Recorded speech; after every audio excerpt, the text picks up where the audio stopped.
การสำรองฐานข้อมูลเพื่อเป็นการป้องกันฐานข้อมูลที่จะสูญหายหรือเซฟข้อมูลโปรแกรมไว้ทางนอกเนาะเพื่อว่า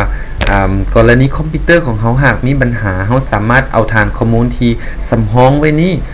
มาให้ทั้งบริษัทเขา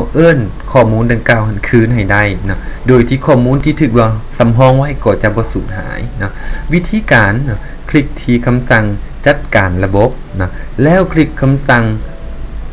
สำรองฐานข้อมูลหลังจากนั้นทำการเลือก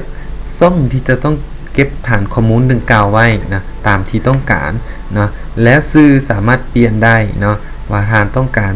ใส่ชื่อเป็นอย่างเพื่อให้ง่ายต่อการตรวจสอบและการเบิ่งข้อมูลหลังจากนั้นจึงคลิกคำสั่งสำรองฐานข้อมูลและโปรแกรมก็จะทำการบันทึกหรือว่าสำรองฐานข้อมูลนั้นนะจนเป็นที่เรียบร้อยแล้วจึงกดคำสั่งโอเคแล้วจึงคลิกคำสั่งปิดเพื่อออกจากระบบ